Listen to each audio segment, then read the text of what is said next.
자, 국가직 구급 대비 개정법령 수업 들어가도록 하겠습니다. 지금 보시는 것처럼 대략 한 15개 바뀌었다고 보시면 되는데 이 프린트에 대해서 지금 첫 번째 나온 네모 부분이 있죠. 이거 한번 좀 설명을 드릴게요. 개정법령 출제 기준이 인혁처에서 이제 명료하게 이제 바꿨어요. 이거를 어떻게 하냐면 시험일 기준으로 전절단 말일까지 시행되는 법을 출제하겠다고 한 거예요. 그래서 우리 그 방문각에서는 제가 이제 정확하게 말씀을 드리지만 어찌 됐건 이 부분을 지키지 않고 개정된 법령을 공부를 하게 된다면 오히려 잘못 공부해서 틀릴 수 있는 거예요. 그래서 이렇게 1월 말일까지 시행되는 것을 기준으로 정확하게 담아 두었습니다. 자, 그래서 두 번째 동그라미에서 프린트 한번 보시면요.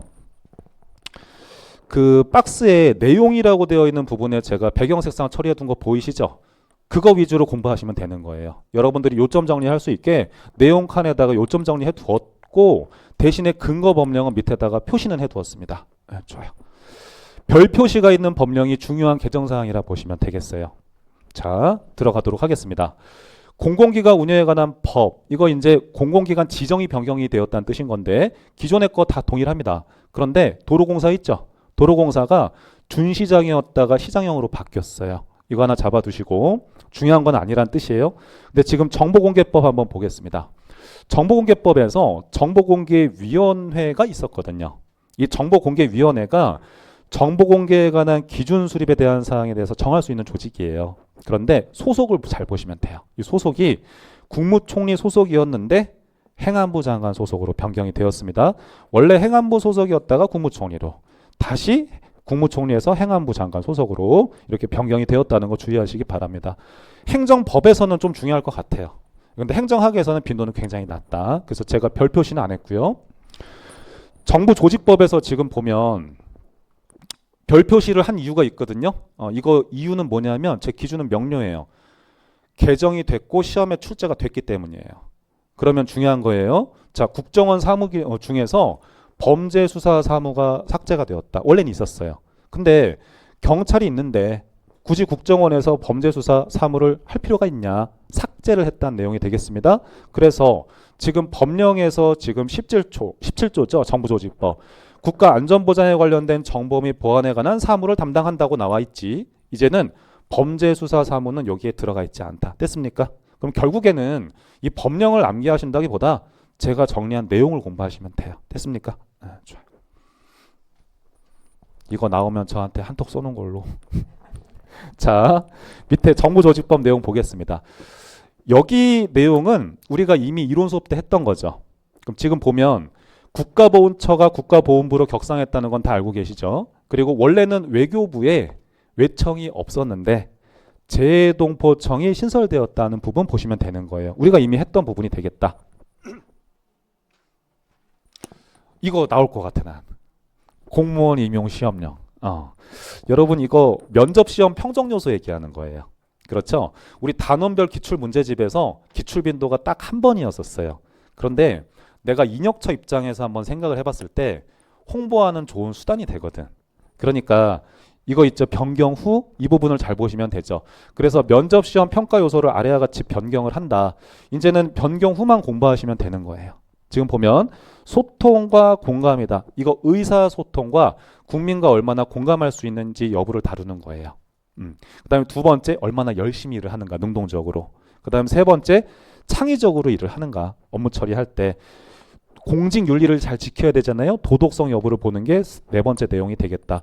그래서 이거를 두 문자를 굳이 따야 되느냐, 뭐 그런 생각을 해봤는데 딱 이렇게 보니까 외우기 쉽게 돼 있어. 통신, 의리 이렇게 딱 되어 있지 않습니까? 약간 이렇게 말에 좀 붙는 느낌이 있으니까 이렇게 잡아두셔도 상관은 없다.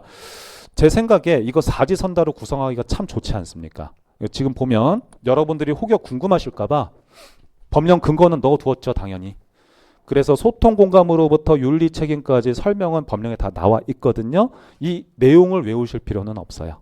그냥 이런 걸로 지금 구성되어 있다. 아시겠습니까? 좋아요.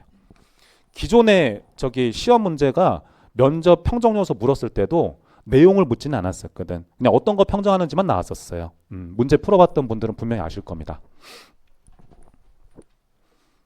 이거 나올 것 같아. 청탁금지법. 이거 이제 그 금품수수에 대한 부분 얘기하는 거죠. 청탁금지법. 자, 여러분 이거 어렵지 않게 바뀌었어요. 이 표만 잘 보시면 되는데 선물, 예를 들면 상품권 같은 거 생각하셔도 괜찮고 또 한편으로 축의금, 조의금, 음식물이라는 것은 뭐 식사 대접한다 생각하셔도 괜찮습니다. 그리고 선물 중에서 농수산물과 농수산 가공품이 있는데 지금 보면 위에 거는 다 동일하죠. 바뀐 것만 보시면 되는 거예요. 지금 보면 농수산물과 농수산 가공품은요 15만 원으로 변경이 된 거예요. 이게 지금 가액 범위를 얘기하는 거죠, 여러분. 가액 범위. 자, 그런데 괄호 열고 설날과 추석 기간에는 따블이에요. 따블까지 가능하다. 그래서 30만 원까지 가능한 겁니다. 이거 됐습니까? 좋아요.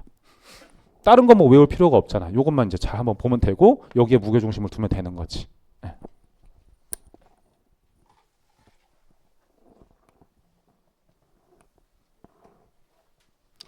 이거는 시험에 나올 것 같지는 않아요. 기출 빈도도 워낙 낮고 그렇긴 한데 인혁처가 뭔가 홍보하는 차원에서 언급할 수는 있겠다 생각이 들어서 제가 가지고 왔습니다.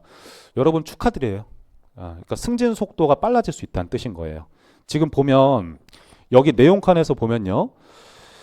몇 년간 재직해야 내가 승진할 수 있는 최소 기간인지를 다루고 있거든요. 그게 당겨졌다는 거죠. 예를 들어서요. 공무원이 승진하려면 7급은 최소 2년 이상 근무를 했었어요. 이게 뭐냐면 승진에 필요한 최저 연수가 되거든요. 물론 여기에다가 근무 성적 평가를 잘 받아야 되겠죠. 근데 이 2년이 1년으로 당겨졌고 또 한편으로 6급이 또 승진하려고 하면 3년 6개월 이상 있었어야 되는데 이거는 2년으로 지금 감축이 된 거죠. 그렇게 줄어들었다 이렇게 보시면 돼요.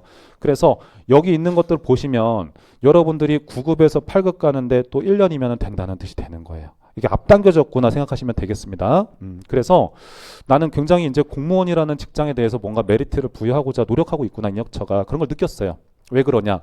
여러분들이 승진에 소요되는 기간이 빨라지면요 월급이 좀 빠르게 올라가겠죠. 기본적으로 그렇잖아요. 그런 상태에서 민간 기업이라고 한다면은 내가 승진을 초고속으로 했어. 그러면 빨리 잘릴 수 있는 대상이 되거든. 인건비가 많이 나가니까. 근데 공무원은 60세까지 정년 보장하잖아요. 근데 내가 월급은 빨리 올라가고 정년은 보장받으니까 좋은 거지. 아주 좋은 시도라고 저는 보입니다. 잘 된 거죠. 그 다음에 이 내용은 별로 중요하지 않다고 보는데 뭐 과학기술에 대한 중요성을 언급을 하면서 명칭을 바꿨다. 그래서 기술직군을 과학기술직군으로 변경을 했고 또 한편으로 기술직렬을 과학기술직렬로 변경을 했다. 지금 보면 과학이라는 표현만 들어갔구나. 그거 하나 보셨으면 되죠.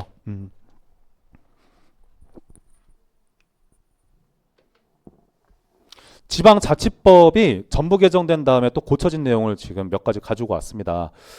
지금 지방자치법에서 인사청문회 조항이 들어갔어요. 원래는 인사청문회는 국회에서만 할 수 있었고 지방자치단체는 할 수가 없었거든요. 근데 그러지 말고 지방자치단체에도 똑같이 적용을 하자. 그래서 주요 인사에 대해서 인사청문을 할 수 있는 제도를 도입했다고 보시면 돼요.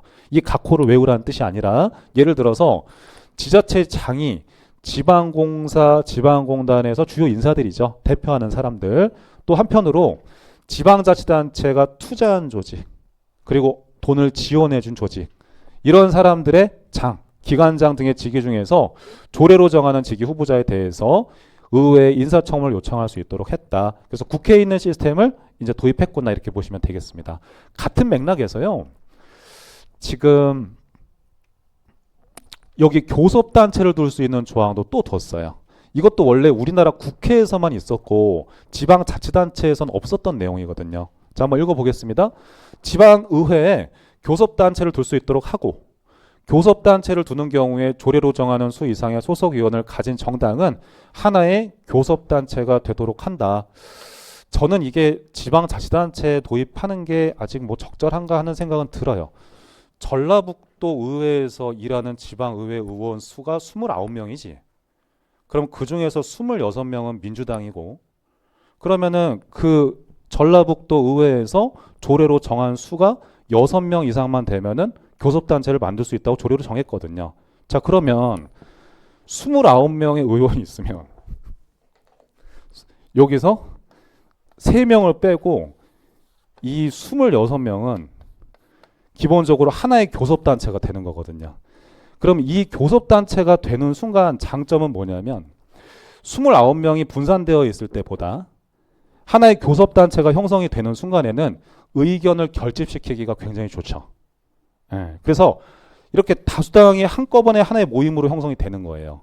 그러면 이거를 만들면 좋은 점은 뭐냐면 국민의 세금을 가지고 이것도 조례로 정하기 나름인데 보통 1,000만 원 이상의 지원금을 줄 수가 있어요. 예, 국회 같은 경우에 교섭단체는 억 단위가 오갑니다. 지원금이. 그러면 여기에 이제 속하는 교섭단체는 지원금을 받을 수 있는 어떤 특별한 내용들이 들어가게 되고 의사결정을 결집하는데 유리하게 되어서 이걸 지금 만들었다 이 말을 하는 겁니다. 그런데 지방자치단체에 있는 지방의회 사이즈가 너무 적어서 이게 실효성이 있을런지는 잘 모르겠어요. 아무튼 이런 제도가 도입이 되었다. 자, 그리고 지금 지방자치법 내용 중에서 말이 지금 복잡하게 되어 있는데 이 얘기죠.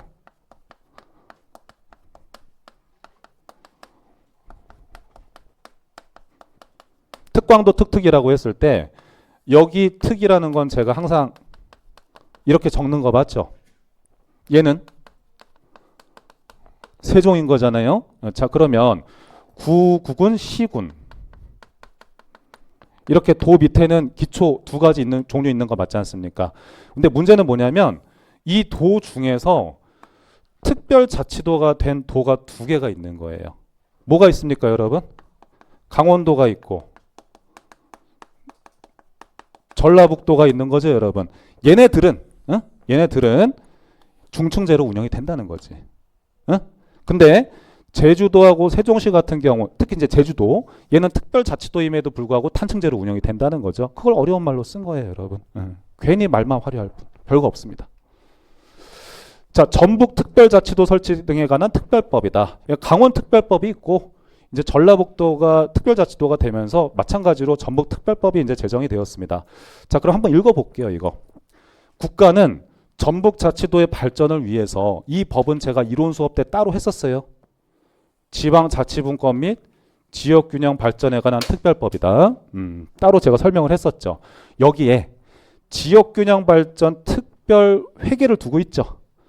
이 특별회계 예산을 가지고 전라북도한테 지원해 줄 수 있다는 뜻이 되겠습니다. 강원도도 마찬가지고. 그 다음 두 번째, 전북의 원활한 출범을 지원하기 위해서 국무총리 소속으로 전라북도 지원위원회를 설치한다. 이거는 나올 가능성은 별로 없는데 포인트 하나만 잡죠. 이거 두 번째하고 세 번째 있죠. 2번 동그라미하고 3번 동그라미. 강원도와 동일해요. 1번도 똑같네 뭐. 어차피 1, 2, 3번이 다 똑같다라고 보시면 되겠습니다. 다 같이 묶어버릴게요. 강원도와 동일하다. 예를 들어서 3번 동그라미도 제가 이제 주민투표에 대한 부분이기 때문에 좀 주의하자고 말씀을 드렸었어요. 그러니까 주민투표법 9조 2항에도 불구하고 주민투표 청구권자 총수의 30분의 1 이상 5분의 1 이하 범주에서 조례로 정하는 수 이상 서명으로 투표 실시를 이제 지자체 장한테 청구할 수 있다고 되어 있겠죠. 자, 그러면 이게 왜 특례냐면 원래는 몇 분의 몇이에요? 20분의 1인데 지금 전라북도하고 강원도는 30분의 1이기 때문에 특별한 겁니다. 좋아요. 이렇게.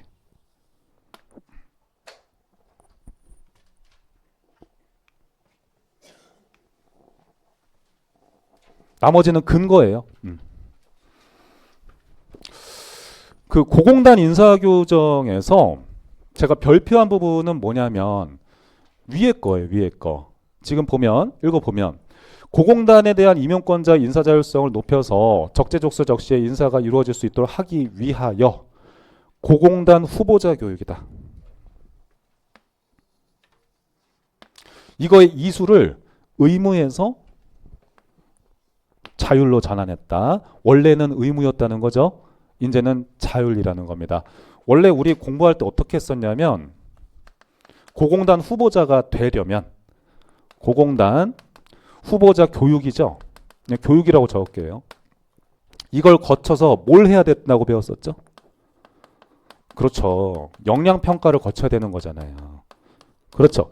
이거 하고 이거 한다고 제가 말씀드렸었죠. 그래야지 고공단 후보자가 이제 되는 거잖아요. 그런데 이게 의무가 아니라는 거지 이제. 오케이.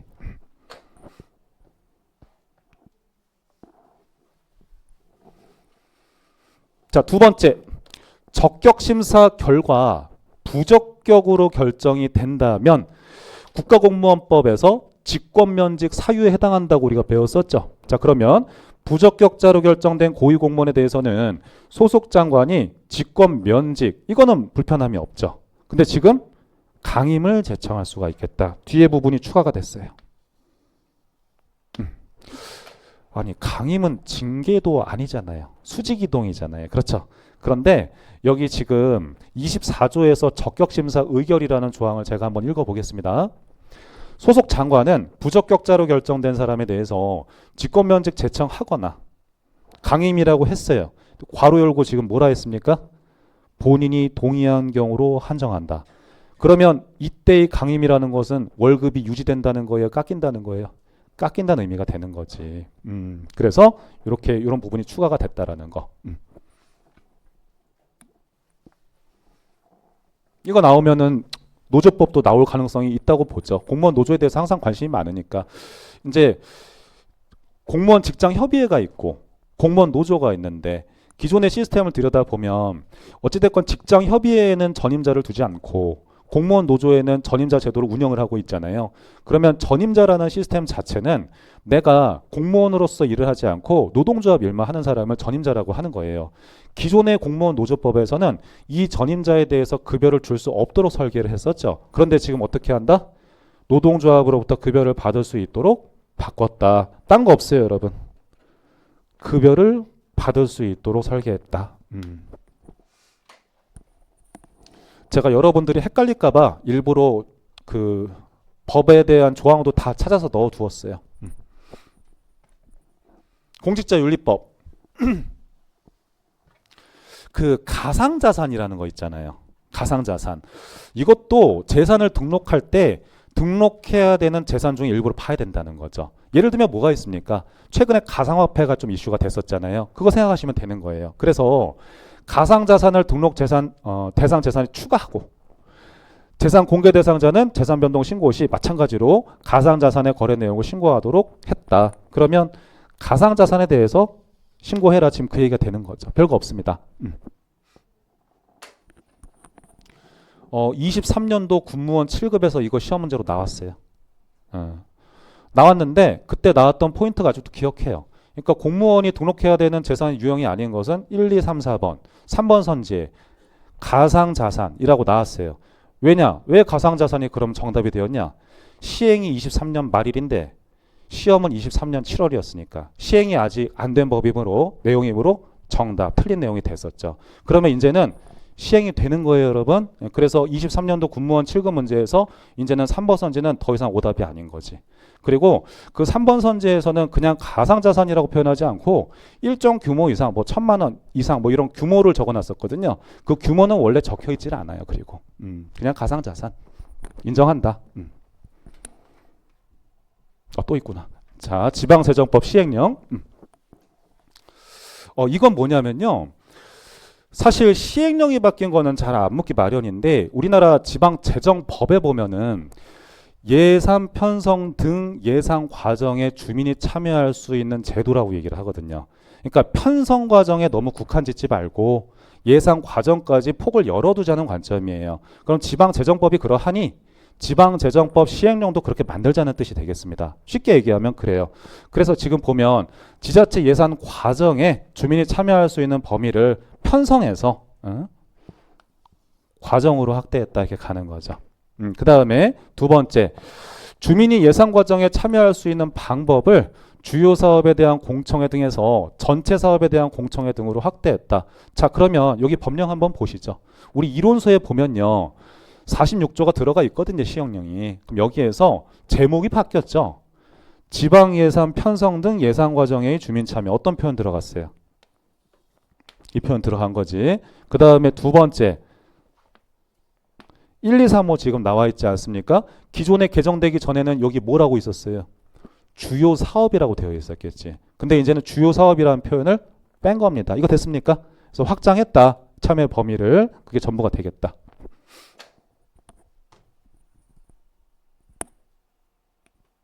지방재정법과 일치시키는 과정이라고 보시면 돼요. 뒤에 거는 뭐 특별한 건 없죠. 이런 거 있지 않습니까? 거기 시행령에 보면 2항에 지자체장은 1항에 따라서 수렴한 주민 의견을 검토하고 그 결과를 예산 과정에 반영할 수가 있겠다. 그러면 이것도 이런 표현으로 바뀐 거잖아. 그렇지 않습니까? 예. 이거 시험 포인트가 할 수 있다인 게 중요했던 거죠, 여러분.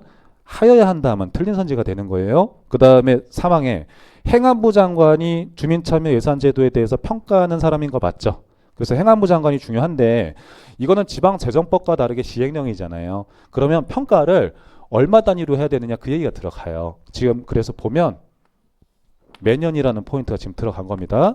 그 다음에 4항에서 1항 및 2항에서 규정한 사항 외에 예산 과정의 주민 참여에 대한 절차 구체적인 부분은 조례로 정한다. 그래서 이렇게 과정으로 좀 열어두었다는 거죠, 여러분.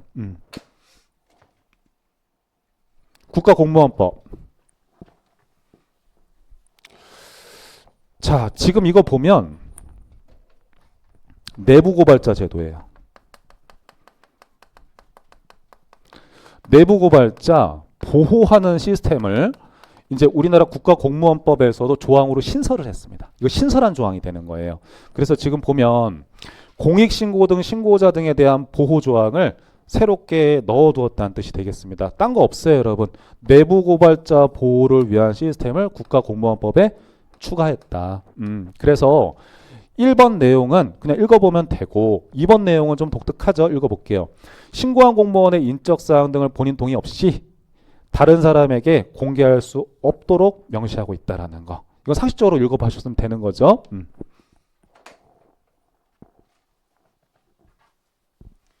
원래 30개 정도가 바뀌었어요.